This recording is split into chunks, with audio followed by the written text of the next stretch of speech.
So I think we'll go ahead and get started, Zach. So we've got a list here that we're going to run through, and we're going to start off in the website page editor.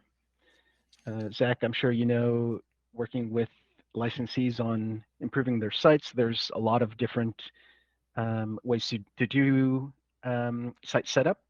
One of the things we want to showcase is the ability to link to either a product page, a designs page, a page that has categories, the ability to link directly to that page with a category already selected. You can do it from anywhere. You can create a link, let's say a button. For example, you can go in and say, I want to link to my products page, which would be my blank products. And you'll then see a secondary dropdown to choose a category within that page.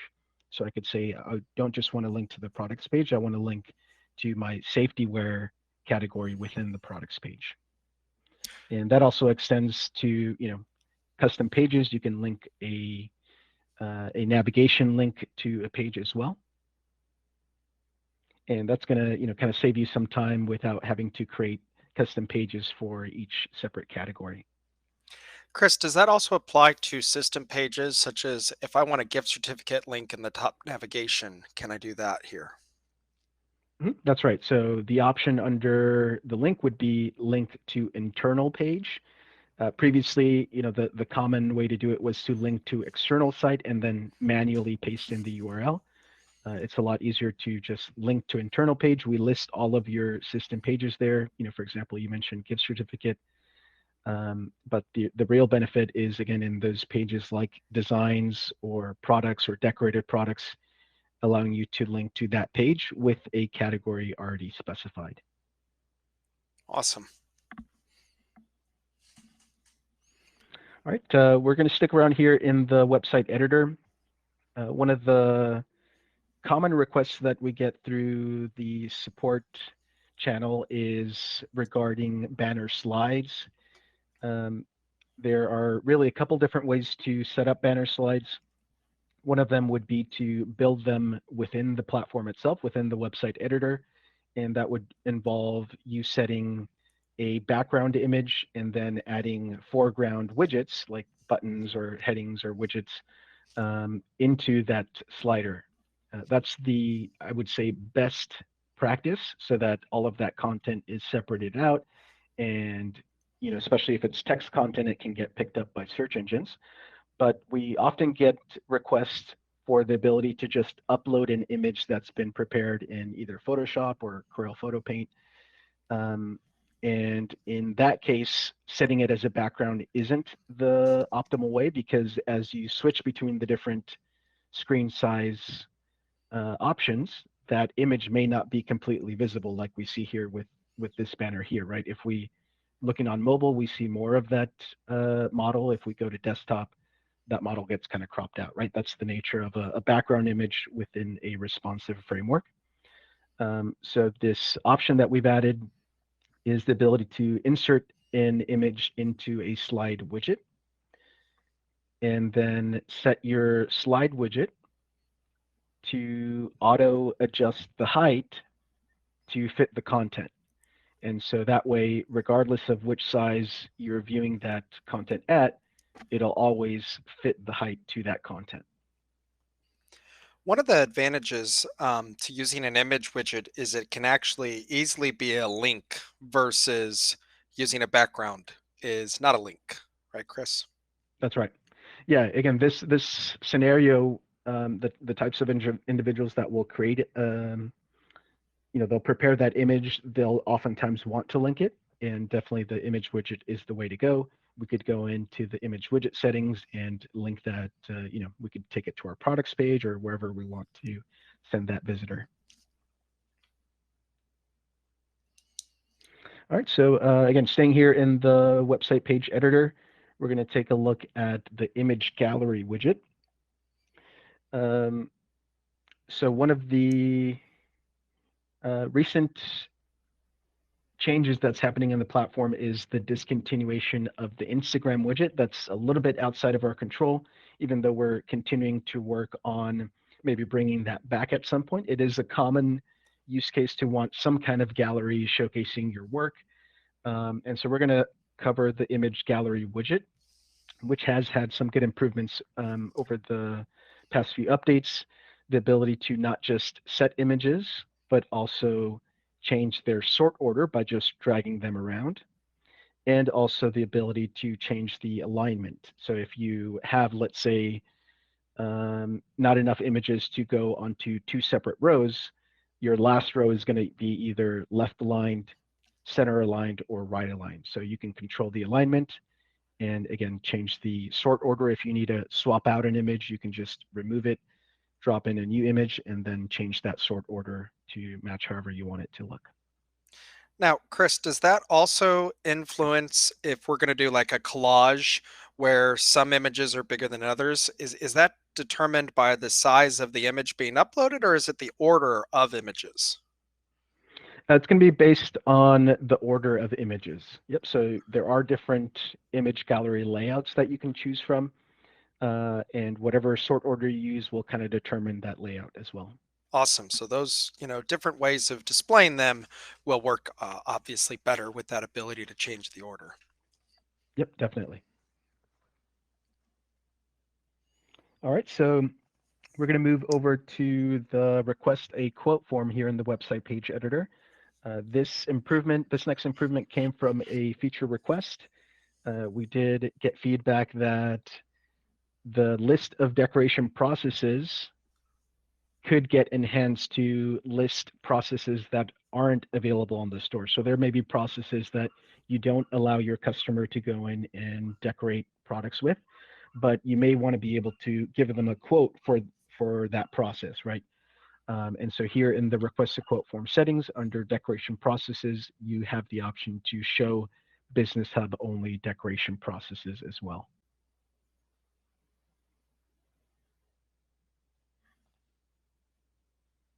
All right, I think that's it here in the website editor. We're going to quickly take a look at a feature which I think we've covered quite a bit. I know we did a separate video on, but I think it's worth covering just in case there are some licensees that aren't aware of it. We do still get it as a question through support. And that's the ability to set new registrants as um, either account holders or set them as contacts of a company account. This is So a when big you're one, managing a Chris. store, Sorry, Mhm. Chris. Yeah, definitely. Yeah, no worries. So Go ahead. for those who didn't know, before back in the day, if you were going to set up an ordering portal for a company and all of those individuals needed to be able to purchase on account underneath that company, we would have to import a CSV list, assign the customers underneath the company, so those account terms were there by default. The problem is employees come and go. You'd have to keep importing these. And Chris, correct me if I'm wrong, with this, you can make it so that that site is password protected. And once the customer goes on there, they have to have the generic password. They have to know the the word or text that has to be entered to gain access to the site. And then when that order is placed, they can automatically be put underneath the company and thus take advantage of the account terms. That's right. That's exactly right. So it's really beneficial for those corporate ordering portals or even some school stores where they're allowing the parent to place orders, and then you as the fulfillment center are just going to bill the school for the product. So it's a really great way to essentially do company billing. So you can assign, again, any new registrant as an account holder, set their default terms, set their maximum allowed outstanding balance, or again, set them as a company contact. All right, so we won't linger on this one too much. Again, I think there's a separate video that's a pretty good walkthrough on how to get that set up. Um, Another big request for a long time was the ability to set the decoration processes for a store design. For a long time, this was automatically determined by the system. We enabled the option for fulfillment center operators to go in and change these. So you could say this design is going to be for DTG only, or make whatever adjustments you need to. A store owner, so someone who you're allowing to go in and manage a store that isn't part of your organization, will still not be able to make these changes. They'll still be locked out of making these changes because they, are likely not aware of the differences between each process or what a design might be suitable for. But you, as the admin, now have that control to go in and select which processes a store design should be allowed for. And we've had that ability from a stock design standpoint for a while now. That's right. Stock designs always had that ability. Store designs were locked down again with the concept that it was actually the store owner that was going to go in and make changes. That the affiliate stores have really kind of evolved over time to really be more managed by the fulfillment center than by a separate entity, even though that's still, an occasional use case. It's the less common use case nowadays. Makes sense.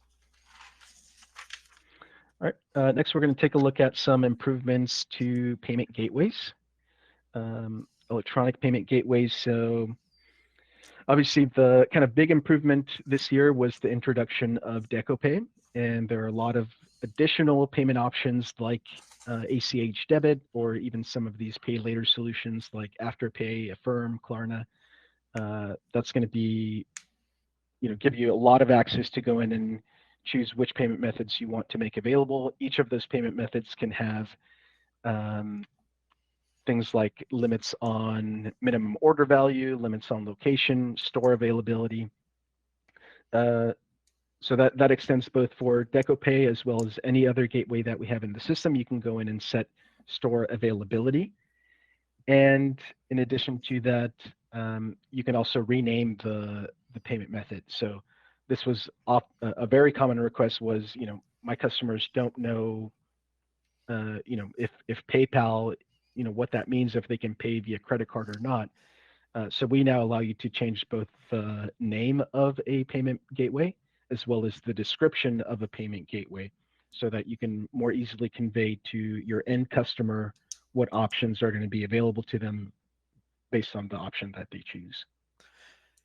The minimum and maximums for each payment method is a big one. For example, in my shop, I set it so that anything a credit card is available up to $1,000. After $1,000, it disappears. ACH debit, bank transfer becomes available.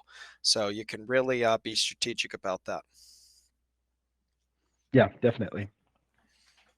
So DecoPay, it's still continuing to roll out. I think we're, essentially allowing existing users to come on to that gateway at their request. We do have quite a bit of users coming onto that new gateway. And again, the main benefit is access to all of those different payment options. All right, we're going to take a look at, jump back into the website for a bit. To take a look at an enhancement on custom layouts. So we've always had the ability to go in and set a complete custom HTML layout. There is a little bit of downside to that in that some of the options in the website editor stop applying once you go custom with your layout, because the way those options work is they essentially change your layout code. And so if you're now managing your custom layout code yourself, the system can no longer go in and expect things to be, the way they need to be for it to make the change. So we introduced, for that reason, this separate section for custom code snippets. These are a way to inject things like, for example, oftentimes you need to do a domain verification or some kind of tracking script that would get pasted into the head section of your website HTML or the footer. So this is a way to just inject those snippets without having to go all the way and do a custom layout. So you can keep the default layout and still go in and inject some custom snippets to do those kind of minor changes to the site. Live chat would be another one. Yep, Easily throw it in there. I mean, I've played with a lot of websites. It's easy to break the website if you uh, delete something you shouldn't into that HTML code. This is much more friendly to add that. that's right. Yeah, that's a great example. Live chat, tracking scripts or domain verification, anything like that. Code snippets are going to be your way to go. You should really reserve overriding the default layout, going full custom to cases where you're actually changing the layout. For example, sometimes you work with licensees that want to change the actual layout of their header, and in that case, you would go in and do a custom layout. But if you're just injecting scripts, live chat, things like that, stick with the custom code snippets. All right, we're going to take a look at some enhancements to staff roles. So we're going to go into the account section, create a new staff account. So some of the new roles that we've added recently, we're essentially trying to move away from the case where every staff team member needs to be an administrator. For a long time, that was the case because essentially most of the admin area required that administrator access, and that obviously creates a lot of issues with accountability and who has access to what. So we're really trying to split out the sections in admin to their own separate role. That way you can more granularly determine which staff team members should get which access. And so the roles we've added are things like products manager, websites manager, marketing manager, reports manager. In this latest update that we're about to put out, 8.606, we've also added decoration process manager, settings manager, and payment methods manager. So settings manager will get access to everything in settings except payment methods, and then someone would require that additional payment methods manager role to get access to that section in settings. It's important to remember that each of these roles are essentially opening a door, and anybody can have multiple roles assigned, and it just keeps opening more doors. The point of having a limited role is to A, simplify the software for the user, and B, not give them access to screw things up and cause problems within the account, right, Chris? That's exactly right. All right, so some good enhancements there to staff accounts. Let's jump back into the site. This one is a big improvement. I think, most everybody was really asking for this under decorated products, was the ability to file these into multiple categories. I have seen cases where some longtime users of the platform aren't necessarily aware that that functionality is there, so we want to make sure to cover it. When you're editing a decorated product and you click into categories, there's now an interface that's similar to what you see with blank products, which always had the ability to be filed into multiple categories. So you can go in and select, many categories that that item is going to assign to. Previously, if you wanted a product in multiple categories, that meant cloning that product multiple times and having a copy in each separate category. So this really reduced the amount of workload that was required to, list products in multiple categories. And that also works if you're on this page right now in the top sort categorize, you can drag and drop products into different categories, and it naturally keeps letting you have it in multiple, and then you can turn off what you don't want. That's right. It's a good improvement there. We're going to jump back into the website section and cover the new cookie consent option. This one really came from requirements in regions like Europe, where they've got some more stringent privacy regulation coming in, and cookie consent is really important for the end user to say, these are the things that I want to give you access to. So we've gone in and really added a fully comprehensive cookie consent form with different categories that the user can either agree to or deny access to. Um, this obviously handles the built-in functionality of the platform and what you give it access to. I think part of it that isn't too well known is that you can also determine website content based on that. So if we were to quickly go back into our website editor, and let's say we had some widget on our homepage which had certain privacy implications, we could go into the settings of that widget And under visibility rules, you could set it so that a widget is only visible based on a certain cookie category having been accepted. So if, let's say, if they didn't accept the targeting category, then I'm not going to show that widget. So it not only affects the built-in platform functionality, but also you can extend that to your own website content and limit what's visible, again, based on the selection made by the end user.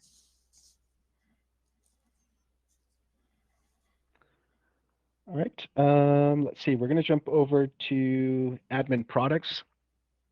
This next enhancement is related to inventory tracking. Right now, the best way to get a report of your on-hand inventory, what you have in stock locally, is to do an export inventory levels report here from the product section. For a long time, that meant if you wanted to see everything that you have in inventory, you had to essentially select all of your products, which for many of our members is, thousands, maybe 10,000 or more products in some cases. And that's going to take a really long time to export. So we added under advanced search the option to see just products that have inventory tracking enabled. And that's really going to cut down the number of products that you need to run an export for. So that's going to make that export inventory levels report much quicker to run and make it much easier for you to see what you have on hand.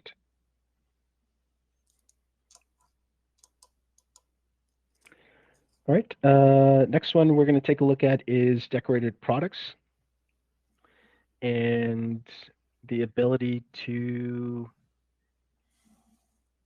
set pricing so that it's the same regardless of the color type.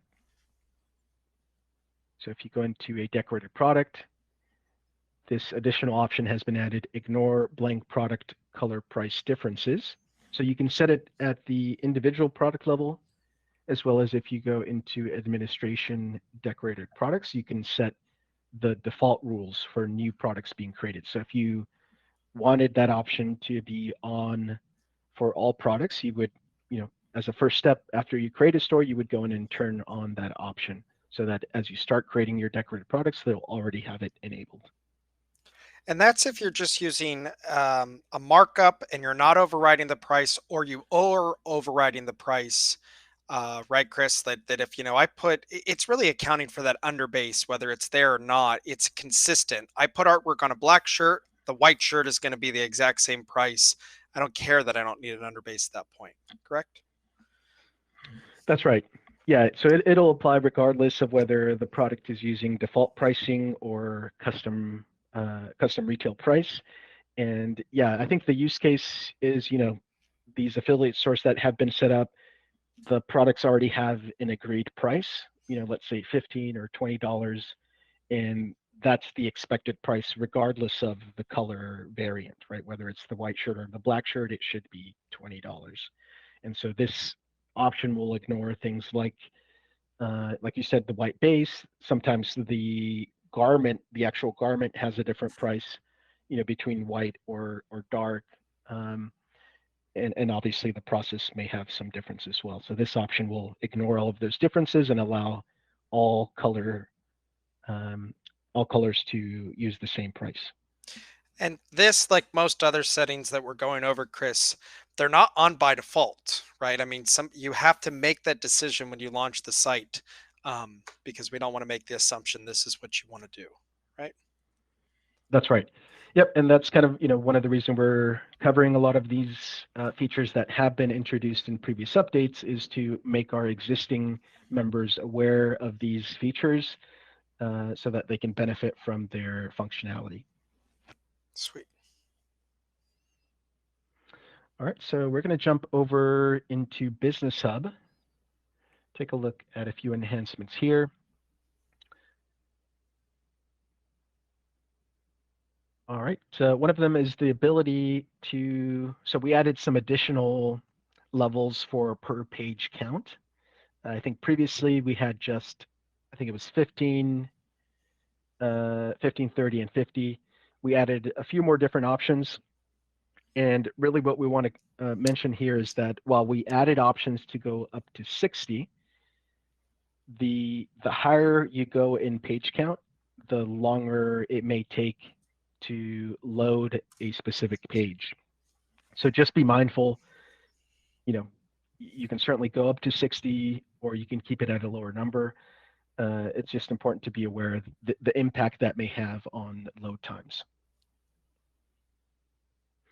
Um, Another improvement we made here, for a long time, the open orders list searched for all orders essentially.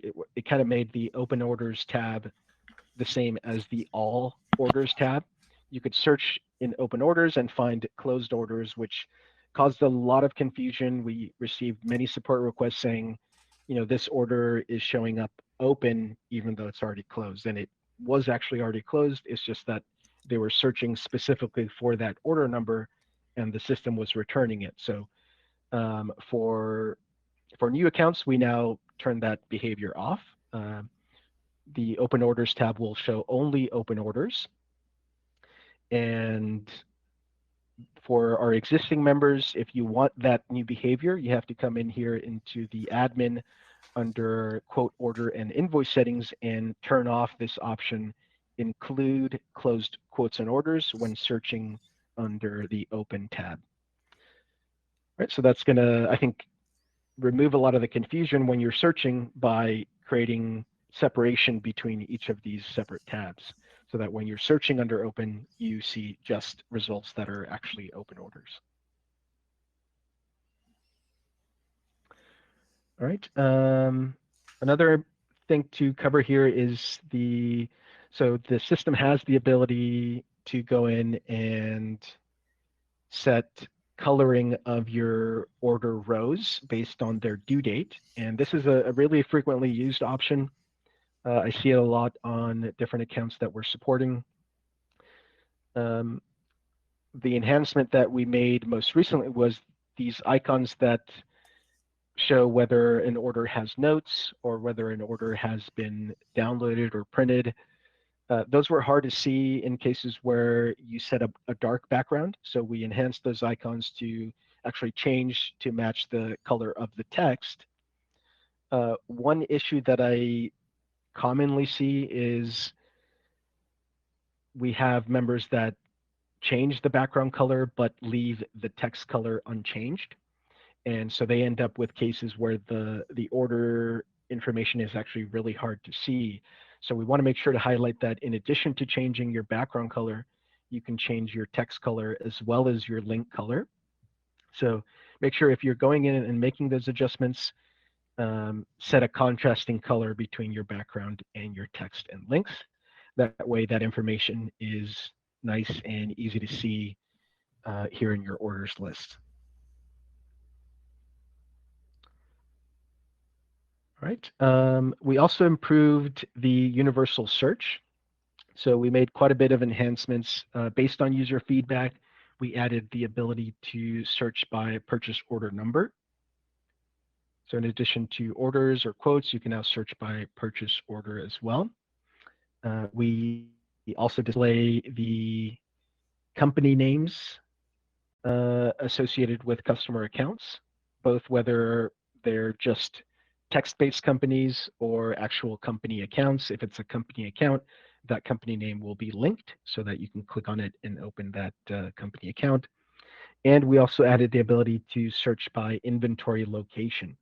So when you're setting inventory on hand, we have the ability to specify the quantity that you have on hand, as well as a location. So you could say, it's in bin 4 or it's in shelf 5, whatever the case is. You can actually search by those location strings now, and that'll make it easy to see, which products are in a specific location.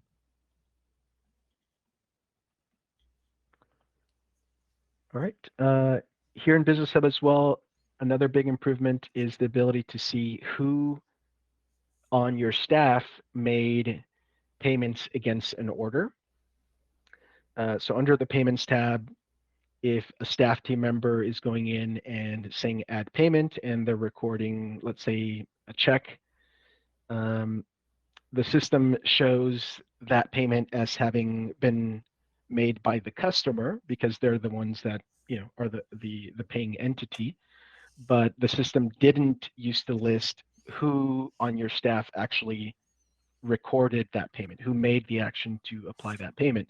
And that led to quite a bit of support requests, essentially trying to investigate how did this happen, how was this order mark paid, who did it. And so this enhancement here addresses those concerns. You now have great visibility into who's making those actions against order payments.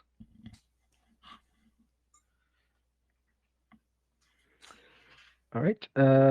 Next up, we enhanced SanMar live ordering in a couple different ways. So we added live stock check at the time that you're creating a SanMar purchase order.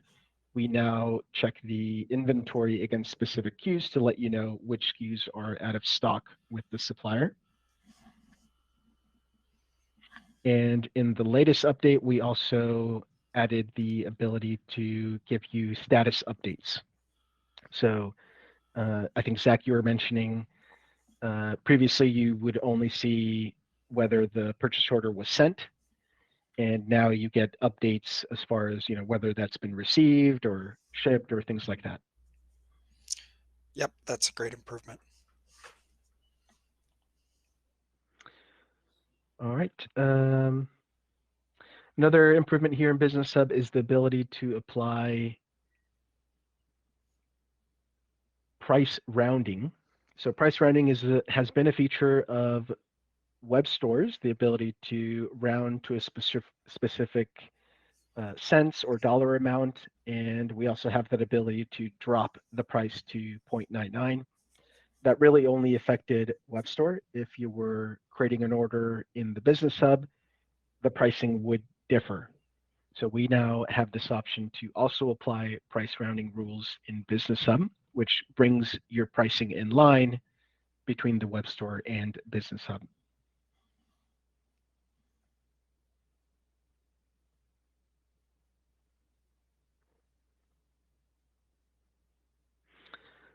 All right, let's see. We're going to take a look at an enhancement to freeform sizes. For our existing members, our longtime members, this is going to be really beneficial.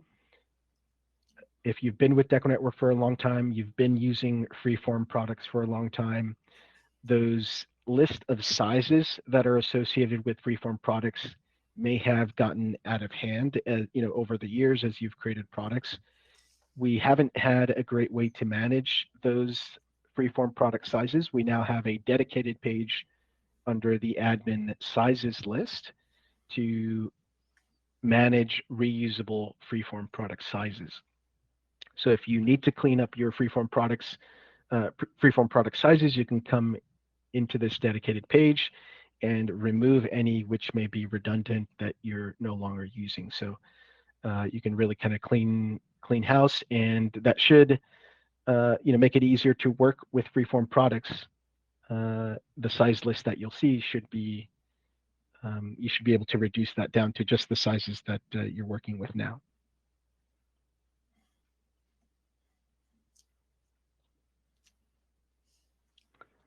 All right, we're going to take a look at an enhancement to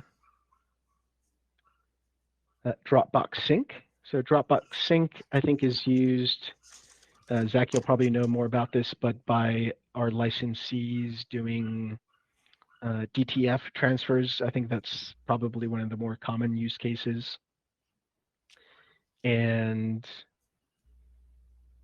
so for DTF, in cases where the end user has already prepared their artwork and sized it to the size of the sheet, it's already essentially ready for output.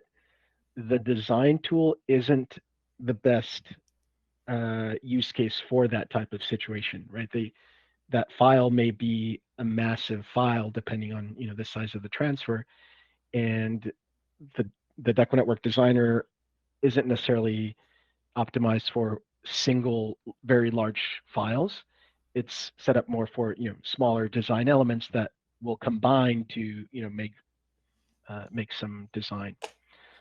So for those DTF options, we've been recommending the custom field option, and this enhancement brings those file attachments to Dropbox Sync so that you can output those um, directly into your, I suppose, your RIP software. Is that right, Zach?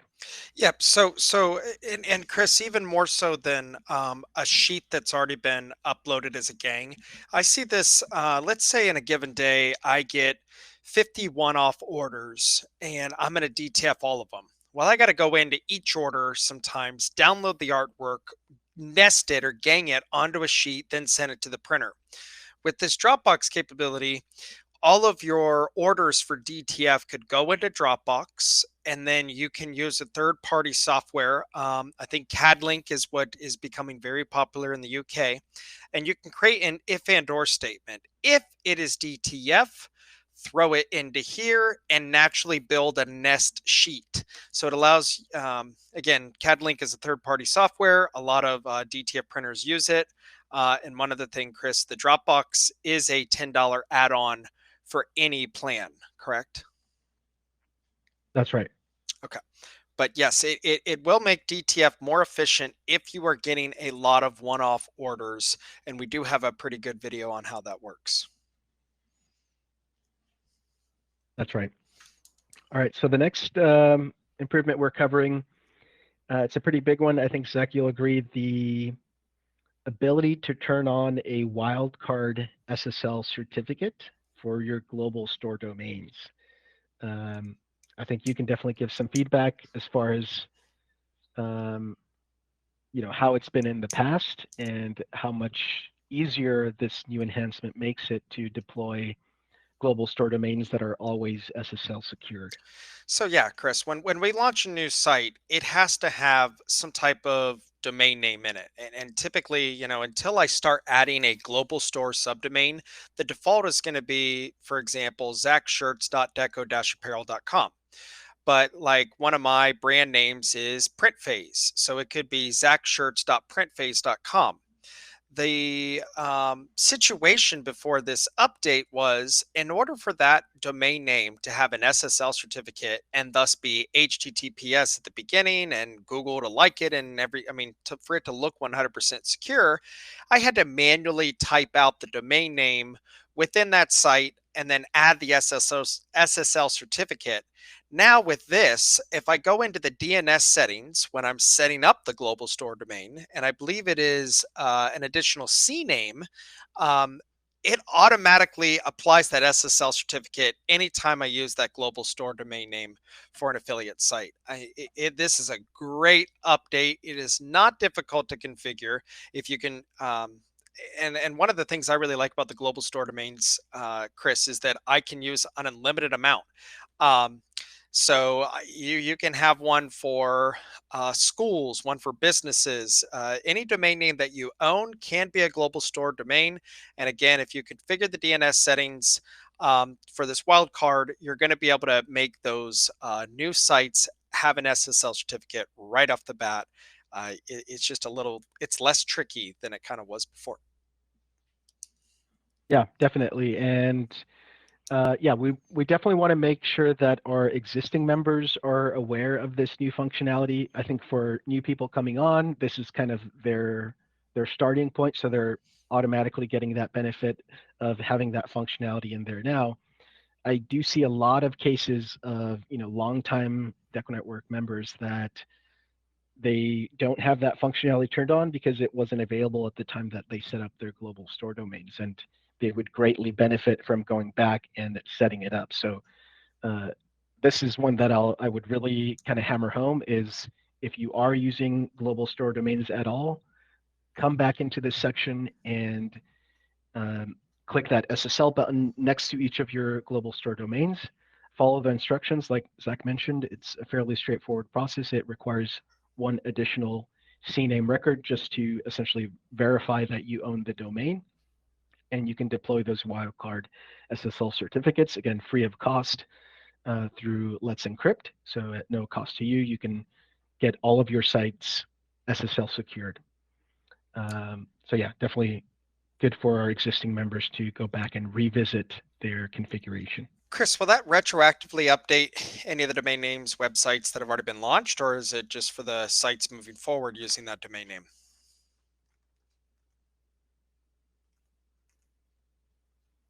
Uh-oh, I stumped him. Or Sorry maybe. about that. I went on on mute, whereas I wanted to go the other way. But yeah, it would apply retroactively.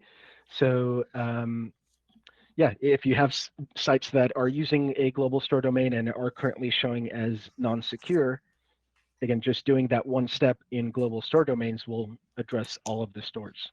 That's great.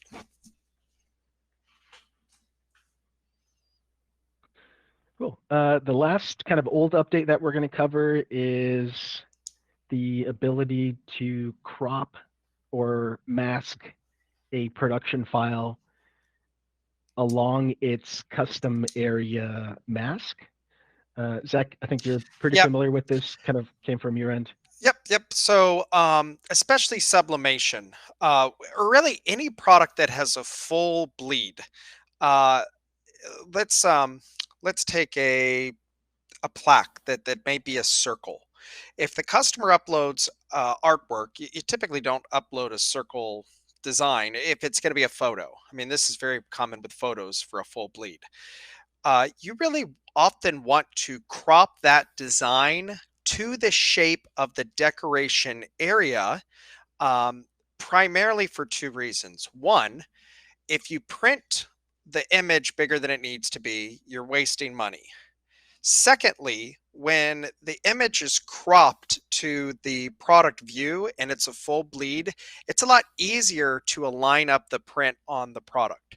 Um, so working with some of our sublimation suppliers, we got this feedback. It really allows you to take the cropped view that if you're on the design tool, the artwork will crop to the bounding box of the decoration area.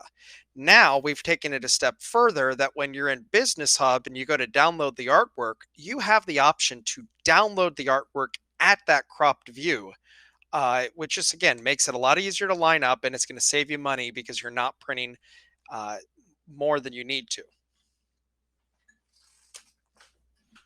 Right, you're essentially eliminating that excess that would normally get trimmed off anyway, right?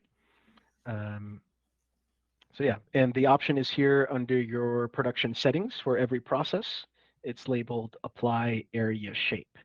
So turning that on will make it so that the production files are cropped to a custom shape map if one has been applied. That has to be under the PNG file format, correct, Chris? That's right. Cool.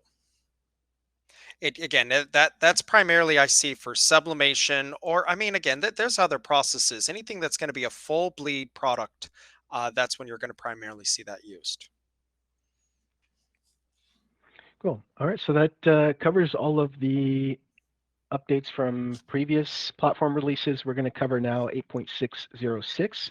So this update is currently in beta testing. We are kind of monitoring for issues. We've gotten a handful of bug reports that we're working to address, but I do anticipate the update being out around the end of the month at the latest. So due out pretty soon here, and let's go ahead and run through some of those enhancements. So the first one here is the option to choose which size information you display on your web store. Under admin blank product display, we've always shown what we consider the size code, so SML. You now also have the option to show the size name if you want to show instead, small, medium, large, that longer version of the size. Um, so more of a cosmetic change there. Um, Jumping into the website editor, we added the option, this one's based on user feedback. Under the view decorated product page, we've added the option to hide views which don't have decorations applied to them. So normally the view decorated product page shows, front, back, left side, right side, however many product views the item has, even if they haven't been decorated. So this new option here, hide product views with no decoration areas added. If you set that to yes, that'll show only those relevant areas that have artwork applied to them. All right. Another one here that's on the front end is the application of your website's top color. So in the style editor, you can set a top bar background color. If you to match your branding colors. If you, let's say, have a white logo and you set your top background to black, when you go to the customer account area, that didn't translate. Zach, I think you came across quite a bit of examples of that. Yep. So it's not uncommon to have the header with like a dark color scheme. So maybe you have a black background header and the logo was white, but then you would go to the customer profile and it always had a white background, and then you have a white logo and it's invisible. So now it's using that same color scheme so that the logo looks optimally whenever the customer's logged in through their profile. That's right. This next enhancement we're going to cover in the new update is the ability to set lower price minimums when you're creating campaign stores. So for campaign stores, obviously, the entity creating the campaign store, whether that's you or somebody else, um, is setting a goal that they're trying to reach. There isn't necessarily always a promise that that goal will be reached. Um, and so the system by default only allows the price to go as low as quantity one, whereas you may have lower pricing at higher quantities, like 100, 200 pieces, you might be able to extend a lower price. The change we've made is if the option fulfill campaign if goal not met is unchecked. So essentially you're saying, if I don't reach my goal, consider this, ignore this campaign. You're essentially promising that you will hit that goal. And so the system will allow the person creating the campaign to set a price as low as the goal quantity. So if you have quantity breaks, whether they're volume discounts, price table discounts, that would give you a lower price at 100, 200, 300, you'll actually be able to set that lower price or set a higher price and make more of a profit. Um, again, based on the promise that you'll actually reach your specified goal quantity. Right, so that one's going to be good for our members setting up campaign stores. Let's see. All right, so we've got some enhancements coming up next in the admin area. The first one is in email and order templates. So these two sections, email templates, order templates, have previously required a paid add-on to just go in and view the templates. We now allow you to go in and view the templates even if you don't have the paid add-on. Customizing the template still requires a paid add-on. If you want to go in and change the content of a template, that's still going to require the paid add-on. But by opening up the ability to view the templates, there are some templates now which you can make adjustments to under the settings section. One of the ones that we made an enhancement to is the order template. There are certain regions that we've heard feedback require a different heading at the top of the document, like tax invoice instead of invoice.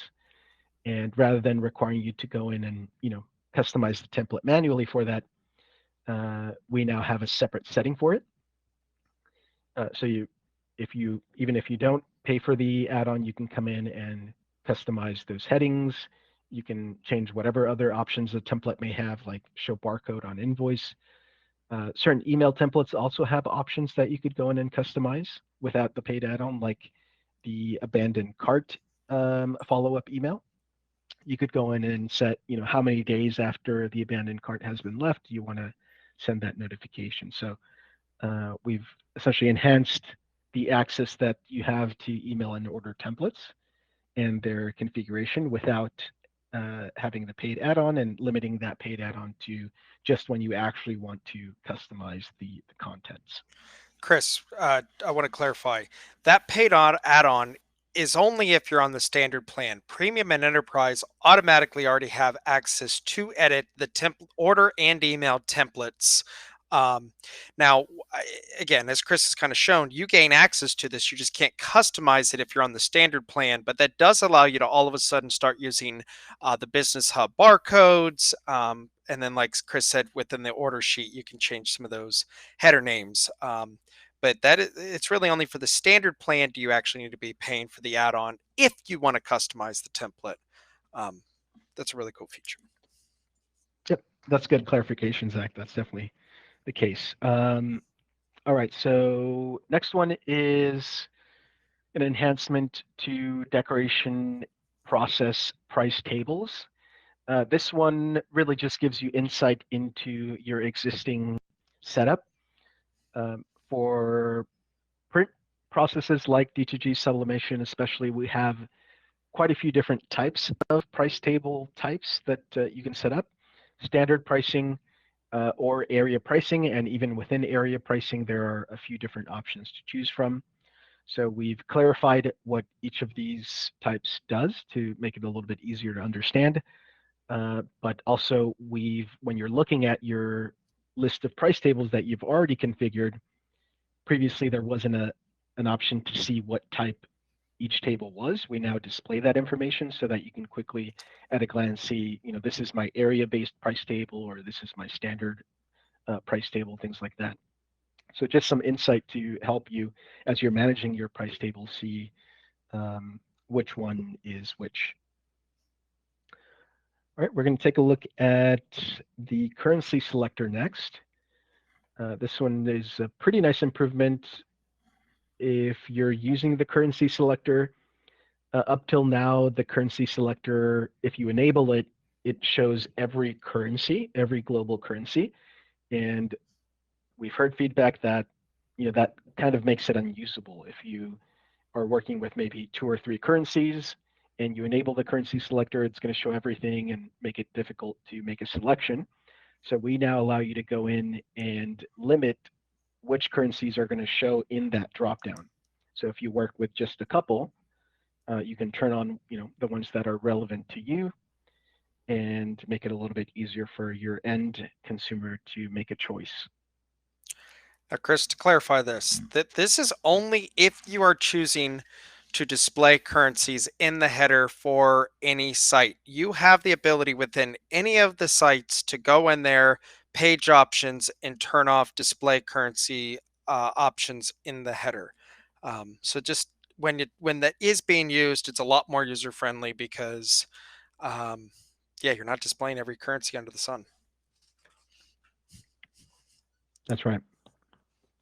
All right, so we're going to jump into marketing gift certificates. We've made quite a bit of enhancements to gift certificate management.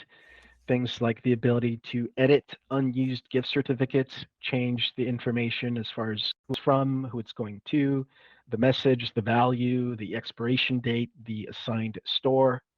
So you can change, pretty much every detail of a gift certificate that hasn't yet been used. You can also use the email certificate option to resend a certificate if necessary. As far as the email certificate option, that can be used for gift certificates that you imported as well. While it won't be sent out during the import, if you've imported a set of gift certificates, you can use the option after the fact to get those sent out as well, using that same edit option to input the missing details. All right, we're going to take a look at a couple more enhancements to decoration process production files. Again, these relate to some of the automations with software like CADLink, Auto Job Sorter. One of them is the ability to customize your production file name format. There's quite a bit of power in this. We essentially have exposed a set of placeholders that you can pop into your file name format to determine exactly what information is going to go across. And this combined with Dropbox Sync, we've heard, is really going to open up some doors to um, kind of sort jobs into specific um, profiles with your RIP software. So some of the things that you can output are things like the product color, the product brand, the product code, the name of the process, the names of the actual design assets that were used. Oftentimes we get feedback, that the production file name should be the name of the original file that was imported into the design tool. And that doesn't always work because it's not a one-to-one relationship. The design tool could have, 10 design assets uploaded. So that's not going to translate into one production file. But if you were to use this design names placeholder, it would, let's say you used one file, it would include that one file name. If you use 10, it would include the name of those 10 files. So really just it's a bit of an advanced feature for those that are using those automations to go in and customize the information that comes across through the production file.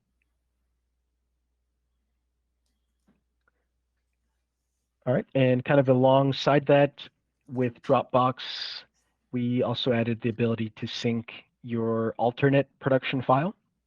So that second format that you choose under production settings, in addition to the regular format, you can also sync that alternate format and source files as well, which is another useful option. These do need to be turned on. They're not on by default, and this is kind of a special case because obviously Dropbox is going to take up more storage depending on which files you choose to sync. All right, the next enhancement is the ability to set decoration areas to Business Hub only. So we're going to jump into the product section, click into decoration areas. So this can be set in a couple different places under decoration areas. Under the global list, you could set areas as Business Hub only. You could also do it at the product level. And I think, Zach, you've got some feedback on when this use case might be helpful. Yeah. So a lot of shops, I wouldn't say a lot, but over the years, I have heard shops, they want to be able to put artwork anywhere on the product. Maybe they want to put it on the collarbone above where the body typically would be. Well, with this, I could have one big box that covers an entire product view. So it covers the entire front of a shirt, for example. And now all of a sudden, I can drop artwork anywhere on the item. Now, obviously, I wouldn't want this to be available on the website because there's limitations of where I can decorate something. But within Business Hub, everything's being done internally. So I want complete control of being able to put the artwork anywhere on the item. And this is going to allow you to do it. So you could create a new decoration process, call it like Chris did, all over, and then make it go the entire length of the product, and all of a sudden it opens a lot of doors. Now, is the width and height going to be as relative? No, because it's just not possible unless you want to measure every single shirt that you're uploading. And even then, it's not really perfect because we have a small to a 4X. They're just very different. You're going to get in the ballpark. So if you're going to do something size based, such as if DTF or DTG is looking at the size, or embroidery, you got to keep that in the back of your mind. And that's why you want to control it at the Business Hub level and not have it be on the website, so you can accurately price that decoration process. But it really allows you to drop artwork anywhere you need to on a product when you're internally quoting or putting together an order. That's right.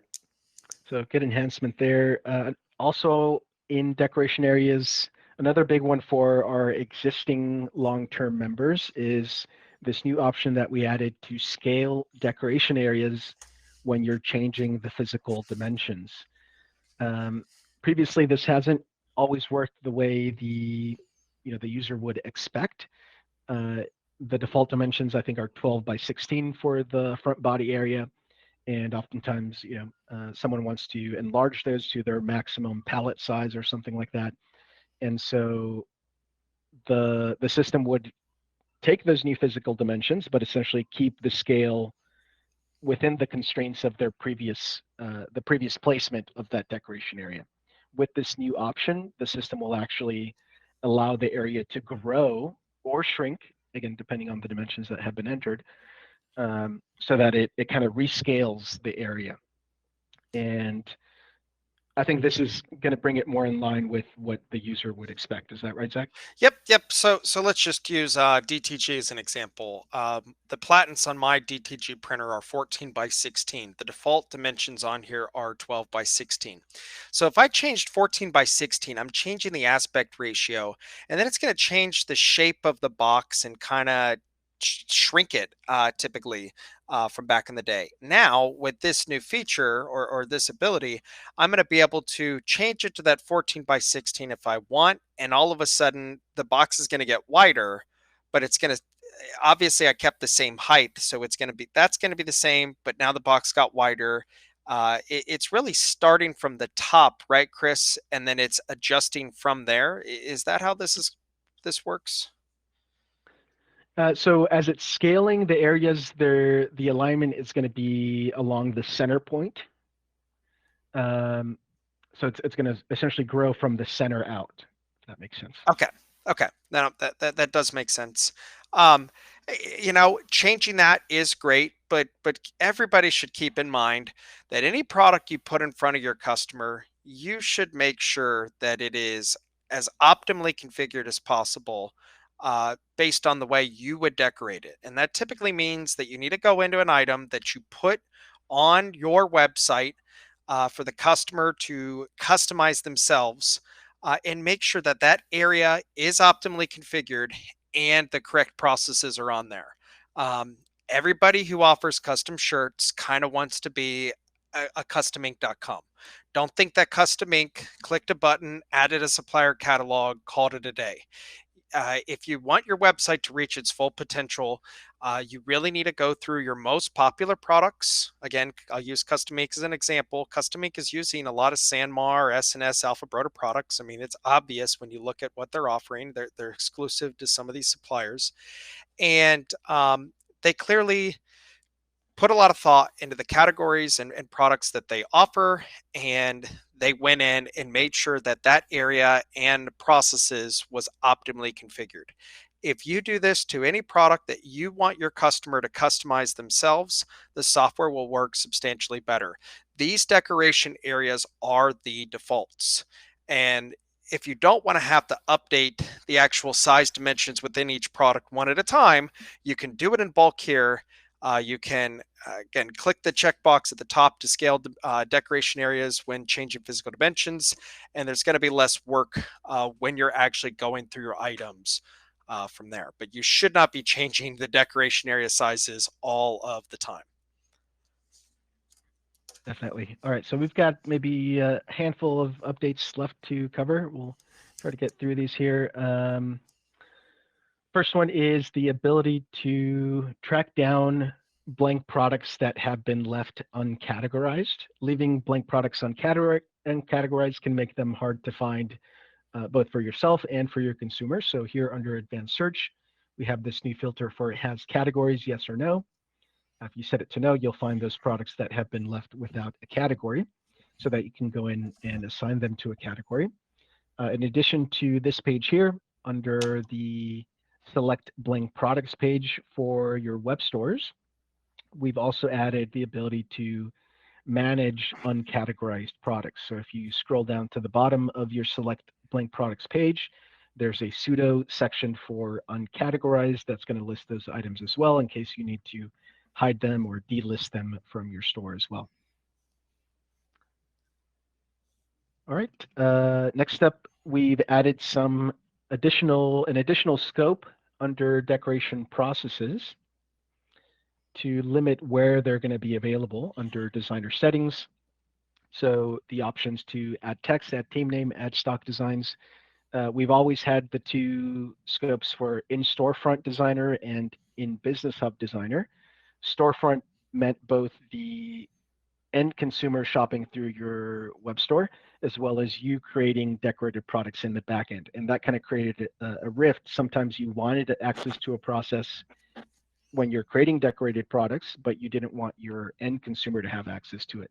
So this new scope for in-store admin gives you that ability to say, I actually do want to allow this process when I'm creating decorated products, but not allow it for the end consumer on the storefront. That's nice, Chris, to be able to break it down because within the general settings of a decoration process, I could choose what file types I wanted to allow at these three different levels. And now being able to do it within the actual designer settings for a process just gives me greater control when I am making that pre decorated product. But I then let the customer further customize it, and I'm kind of limiting what they can do from there, which again, very optimal. Yeah, definitely. All right, so these last few improvements, I think will be some of the big benefits of this latest update. The first one is enhancements to shipping method, free shipping methods. So for free shipping methods, we've had the option to, turn on or make a shipping method free if the order hits a certain order value threshold. Unfortunately, that meant if you turned it on, you were also making that shipping method not available for orders that didn't meet that threshold. So essentially, um, you were limiting the availability of that shipping method by turning on free shipping. We've now kind of split those two concepts apart. So there's now a setting for availability based on an order value minimum, and there's a separate option for free shipping based on an order value minimum. So you could now turn on free shipping based on a value like, let's say, 100, and for orders that don't hit 100 order value, that shipping method will still be available, but it'll be at whatever cost you have configured, whether it's a custom shipping method or whether it's a free or sorry, a live shipping method. That's nice because it allows you, again, if it's a standard, you could create your own weight table. And then after a certain weight, essentially it ships for free, just like you would think it would be able to. But I really also like that it works with the live shipping method. So I could, again, use UPS ground. That's calculating the price based on the normal variables, weight of the order, distances traveling. Um, but then again at a certain point it ships for free. Before this update, Chris, like you said, you would have to have two different shipping methods. You'd have to have UPS ground and free shipping, and then the free shipping would just pop up as an option. Now that same shipping method is essentially being converted into a free method based on the order value. That's right. Yep, that should definitely bring this in line more with again, the way our members expect the functionality to work. All right. Also, alongside this enhancements to free shipping is the addition of ShipStation as a live shipping rate provider in the US.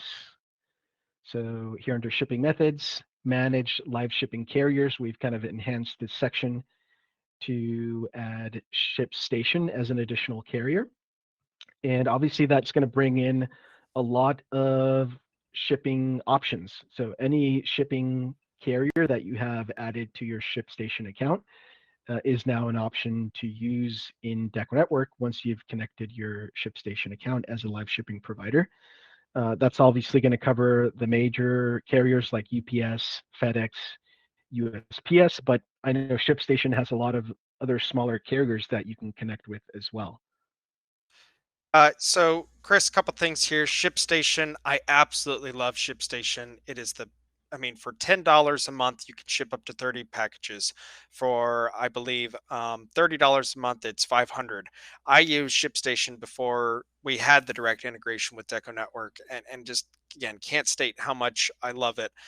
Shipping is always going to be two steps. Step one is to quote the customer price at checkout. And just like I said a moment ago, that's typically based on the weight of the order, the distance it's traveling, and the actual carrier method. Am I doing ground, overnight, and so forth? Um, the situation, though, that we ran into recently was UPS, for example, one of the biggest carriers, I mean, in the world, uh, stopped allowing us to generate what's called an API key, and that made it virtually not possible to be used. The other issue I would often see is UPS's rates are crazy high when you go through UPS. Even when they tell you, hey, these are our negotiated rates, they're crazy expensive compared to when you use a third party like ShipStation, who has the best rates. I mean, for years, ShipStation has owned Stamps.com. Stamps.com has always kind of been the place where you want to buy and print labels for the post office. Now, essentially, you do the same thing for FedEx, UPS, and some of those other smaller carriers. So not only is it easier to use the live rates when your customer is checking out or you're putting together a quote and order in Business Hub, it is also going to give you a much more accurate rate as to what you are actually going to be paying for that. And you still have the ability to apply a markup to it. So it's just going to give you better control, work better. I mean, there's just a lot of great updates. I really like this. And now we're not worried about if FedEx, UPS, Post Office all of a sudden change the way they want to be able to generate rates through ShipStation. It just is easier. Definitely. And again, right now, this new functionality is limited to the US. We are looking still into bringing that to the other regions where ShipStation accounts are available, like UK, Australia, things like that. So we are hoping to bring that to the global regions in a future update as well. All right, we're going to jump over into Business Hub for a couple of the last improvements. One of them is the ability to see in your customers list users which have been marked as spam. So DecoNetwork has spam filtering so that whether it's a request a quote submission or an order, essentially any registration of a customer record gets put through a spam filter. And it is possible for false positives. So this new section under customers for spam will allow you to see any record that has been marked as spam so that you can review them and if necessary, mark them as not spam to essentially whitelist them and bring them back into the normal customer record list. So that's a good enhancement. The other one here in Business Hub that's pretty big, some significant improvements to the performance of the overview page. So this page here, I think, all of our attendees will agree has been a little bit difficult to use. It would constantly refresh based on order updates, like somebody marking an order as produced or creating a PO, marking that PO as received.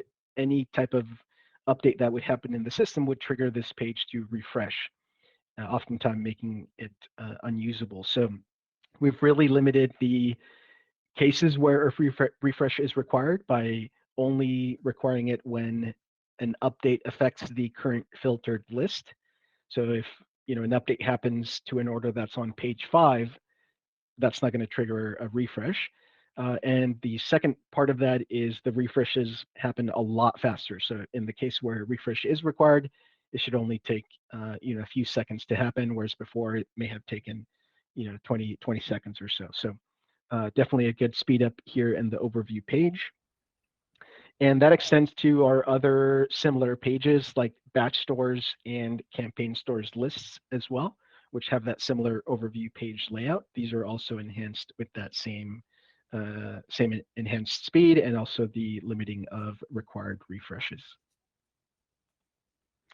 All right, and the last improvement here, a big one for this update, I would say the flagship improvement is the upgrade to the latest Willcom engine. That's going to bring us in line to support the latest formats from Willcom. I think their latest format is E4.5.